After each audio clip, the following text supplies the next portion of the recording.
Welcome to On the Ballot with Ballotpedia, where we connect people to politics by providing neutral, nonpartisan, and reliable information on our government, how it works, and where it's headed. Hello, everyone, and welcome back to On the Ballot. I'm your host, Norm Leahy, and one of the things that we try to discuss here is issues that affect the House of Representatives, and of course, one of the, I guess it's a burgeoning issue, emerging issue, whatever you want to call it, is several states either considering or have actually conducted and approved mid-decade redistricting. That is, they've changed their congressional maps in advance of the 2026 midterm elections, which, buckle up, they're right around the corner. To help walk us through what states are doing, what states may be considering, what we may be on the lookout for if all of the maps are changed, is Erin Covey. She's the editor of the U.S. House coverage for the Cook Political Report. Thank you for joining us. Welcome to On the Ballot.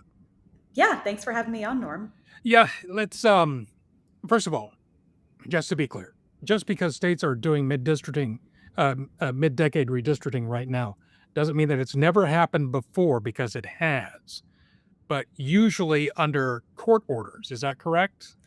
That's correct. So I would say for the past 50 years, the norm has been that we redraw our congressional maps at the beginning of the decade following the new census. And that is not something that is required under federal law, but it is something that states have generally stuck to in the past several decades. Now, typically, when we do see mid-decade redistricting, it's because a court has ordered a state to redraw its map because it either violates federal law or state law for whatever reason. And so that's typically the reason we would see a mid-decade redistricting.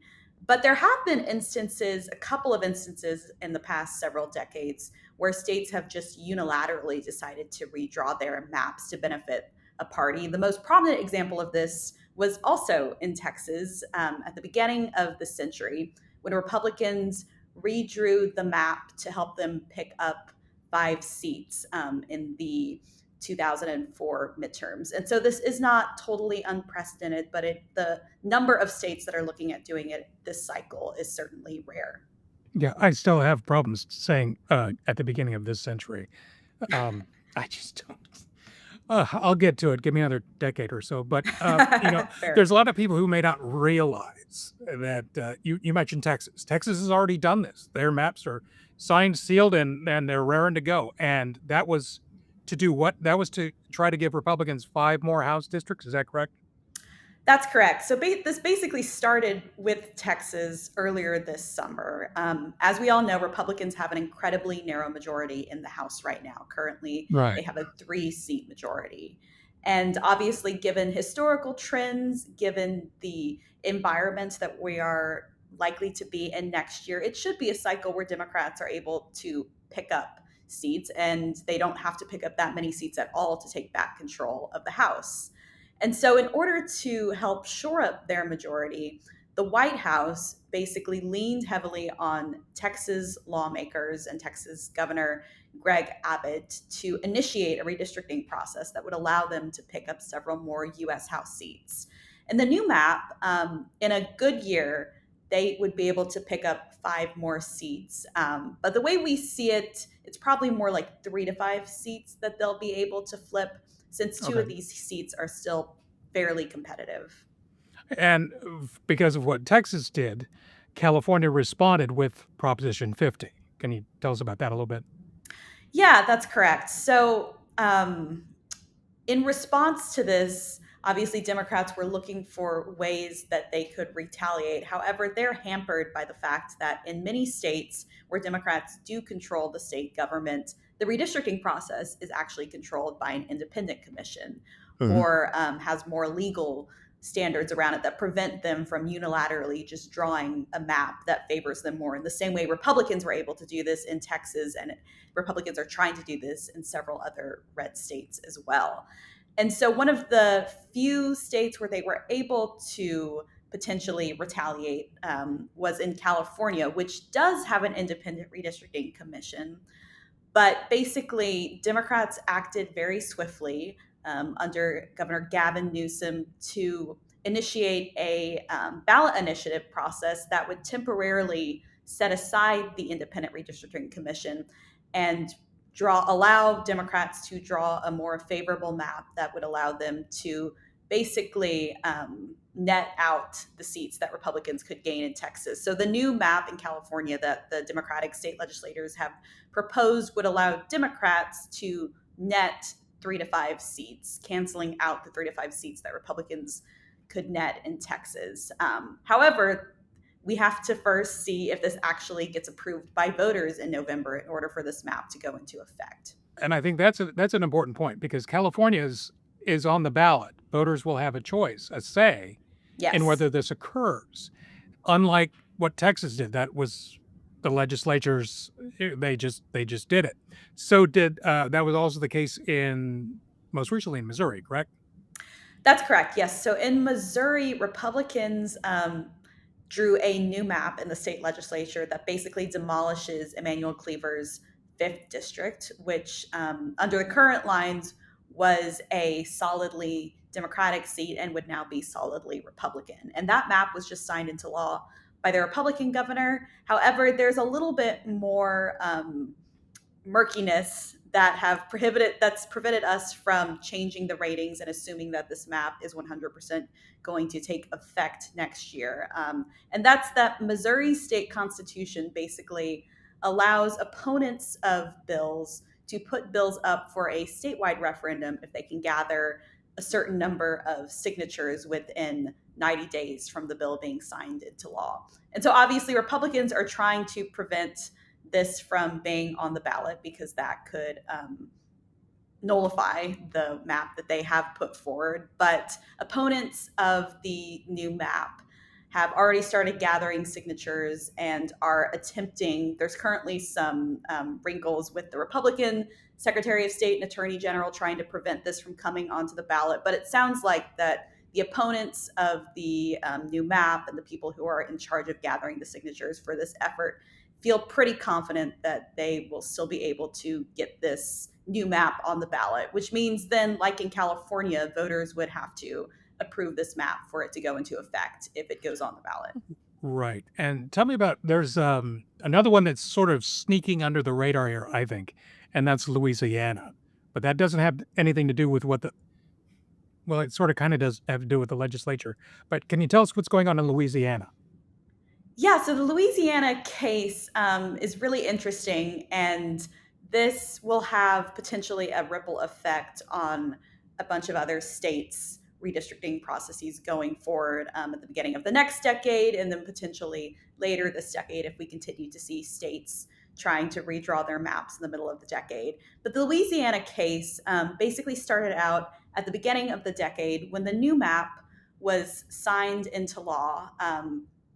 Opponents of the map successfully argued that the state's congressional map, which would have split the map between 5 safe Republican seats and 1 safe Democratic seat, was a violation of Section 2 of the Voting Rights Act, which basically they were arguing that Louisiana's map diluted the voting power of Black residents in the state, who make up about 1/3 of Louisiana's population, for context.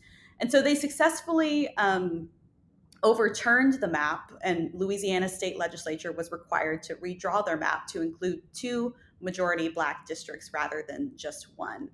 However, then in turn, a group of voters sued the new map, which went into effect for the 2024 cycle, arguing that this map used race basically as the predominant factor and was a racial gerrymander against white voters. And so now that case is going to the Supreme Court. And the Supreme Court was supposed to rule on whether or not Louisiana's map was constitutional this past term, but instead they did something they usually don't do, and they decided to punt the case into the next term.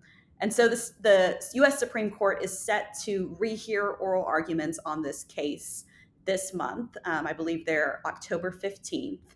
And then we don't know exactly the timeline on this because this is where it gets a little messy. Louisiana's primary for 2026 is in April. And so if they're going to redraw their map, if the Supreme Court requires them to redraw their map, they would need to act pretty quickly to have a new map in place ahead of 2026. So I think it's a little bit unclear whether or not, even if the Supreme Court throws out Louisiana's map, that the state would actually have a new map ahead of 2026 just because of the timeline being so condensed. However, if the Supreme Court does rule in a way that effectively demolishes or weakens Section 2 of the Voting Rights Act, that will have a really significant ripple effect across all states in the way that they redraw their lines. And a lot of these majority Black districts that are protected by the Voting Rights Act could then potentially be at risk of being demolished in a number of other states, particularly those in the South like Alabama, Mississippi, Texas, Georgia. These are other states that we would expect potentially would be able to draw maps that would no longer be constrained by the Voting Rights Act if the Supreme Court rules in a certain way. But we don't know what the Supreme Court is going to do. Right. They have not always followed expectations around this space. And so I don't have any unique insight into that. So I want to be hesitant about arguing whether or not this could happen. But the stakes of this Louisiana case are really high. Right. And that's why it's one to watch. Yes. We can kind of get focused on the shiny object in front of us without realizing, wow, there's this great big boulder coming up from the rear. And I think that's what a Supreme Court case has the potential to be. But one thing you mentioned there that I think is very important, it doesn't get mentioned enough, is that for all of the other states that might be considering redistricting before the midterm elections, the time is running out to do so, isn't it? Yeah, that's correct. And that's because many of these states, primaries start for 2026 in March of next year. And if a primary is in March, that means the filing deadline for candidates to enter the primary is going to be probably in December for a lot of these states. And so depending on what state you're in, they have a pretty limited window to actually redraw the lines. Now, we have seen states in the past, in response to redistricting, move up their primary date, but that's a pain. It costs money. And, there's only so far back that you can push the primary. Eventually, time is going to run out. And so there's a pretty limited window, I would say, for other states that are looking at redistricting to actually finish this process. Given the short porch to work with on this, is there any other state that might do this just under the deadline to get it done? People have been talking about Indiana, Maryland. Do you think any of those are realistic? Yeah, so I think the one state we haven't talked about that will get a new map is Ohio, which because of a quirk in their state's constitution, they're actually required to redraw their map this year because their current map expires after 4 years. And so Republicans control the redistricting process in this state. And so most people I talk to expect that Republicans will be able to draw a map in Ohio that allows them to pick up 2 to 3 seats there as well, which is significant. The other state that's important to watch is Utah, which is also a Republican-controlled state, of course, but they actually may be required to draw a map or are required to draw a map that could allow Democrats to pick up 1 to 2 seats. And that's because their current map was ruled unconstitutional under the state's constitution by a judge in the state, arguing that the map drawing process had violated the state's redistricting law. And so Republicans have proposed a couple of new maps that would basically turn what is currently a 4-0 delegation, where 4 Republicans control 4 safe seats, into a scenario where there's maybe 2 or 3 safe Republican seats and then 1 to 2 competitive seats that Democrats could theoretically flip next year. So in Utah, we actually expect the map to get better for Democrats. It's not clear to what extent, but Utah is another state where I think we can expect to probably see a new map later this year. And then there's a number of other states, as you mentioned, Indiana, Kansas, Kentucky, North Carolina, New Hampshire, Florida, where the White House is essentially pressuring Republican lawmakers in those states to initiate a redistricting process.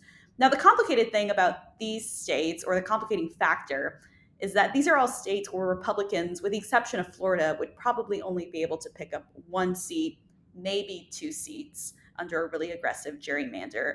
And so it's a lot of work just for a single seat. And it's not clear whether or not there's a political will within some of these states to actually move forward with this. Obviously, Trump has a lot of power in this scenario. In fact, he's even threatening to recruit a primary challenger to New Hampshire's Republican governor because she is pretty opposed to mid-decade redistricting. But there are definitely talks going on in these states, and I wouldn't be surprised if we saw the redistricting process start, particularly in Indiana and Kansas. They seem to be the closest to actually redrawing their maps. And then on the Democrats' side, there are very few states where they can actually retaliate because of the fact that they have independent commissions in a lot of these blue and purple states where they otherwise control the state government. But one state where they could retaliate is Maryland, where Democrats fully control the redistricting process. And they currently have a map that has just one Republican House member, Andy Harris. And some Democrats in the state want to draw a map that would allow them to easily flip that seat. Now, it's not clear whether or not that's going to happen either, because it seems like politically within the state, there are some people who are all for it, some people who are a lot more hesitant. And I think what happens with some of these other Republican states, what happens with California, that could impact how aggressive Democrats in states like Maryland want to be about retaliating. Well, and all of this comes down. All of this could backfire, right? People can fiddle with maps all they want, but it's still up in the voters' hands to choose the representative. So all of this is, there is still that unknown element that voters yet have final say. So all of this redrawing could come to naught, right? Well, I mean, I think to a certain extent, yes, because we do not know what the political environment is going to look like next year. And there's only so much that Republicans can do to help shore themselves up. Even if I would say a best case scenario for Republicans is that they are able to pick up 13 to 15 seats through redistricting alone. So that's assuming that they get new maps in obviously Texas, Ohio, Missouri, along with Florida, Indiana, maybe a couple of other states. And that's assuming that the California referendum would fail. So that's a best case scenario for Republicans. And even then, that gives them basically what, a 16 to 18 seat majority. And Democrats could still win enough seats to take back the House under that scenario. That was similar to the situation they were in 2018. So it definitely is not the end of the story. And I also think that down the line, we don't know how these states are going to evolve politically. And so while a map might look good for one party this cycle, it may not look so good in 2028 or in 2030. And so these maps could potentially backfire for Republicans going down the line. But I will say, I don't think that the map in Texas, for example, a lot of Texas Republicans were initially concerned that it could turn out to be a dummy mander, and that if they were trying to draw a map that allows them to pick up more seats, they would end up putting some of their own Republican incumbents at risk. It doesn't look like that this map will do that this cycle. They were able to draw it in a way that protects everyone else who was already in a safe seat. They're still in safe seats, and it would take a really, really massive blue wave to change that. However, what is up in the air, I think, is whether or not Republicans will actually be able to flip the 5 seats that they say that they can do under this new map. And that's because 3 of these, or actually 4 of these 5 seats, have a large Hispanic population in Texas, which has been trending hard to the right over the past couple of election cycles. But it's a relatively recent development, and we don't know how these districts are necessarily going to vote, particularly in a midterm cycle without Trump on the ballot, since a lot of that shift towards the right within the Hispanic demographic has been driven by Trump. So there is a lot of uncertainty there still. And that's why we pay attention to all of it, right? Yes. Yes, because there are a lot of moving parts in this. Erin Covey, the U.S. House editor for the Cook Political Report, I thank you for joining us today to help go through this. So really, thanks for being on the show. Yeah, thanks for having me on. And for everybody else, you can learn more about redistricting at the links down in the show notes on this, including a link to Ballotpedia's portal on Proposition 50 in California. And we'll be back with another episode next week. And make sure you're subscribed on the Ballot wherever you get your podcasts. And of course, you can find us on YouTube. And until next time, I'm Norm Leahy. And until we meet again, I'll see you in the digital pages of Ballotpedia. Take care.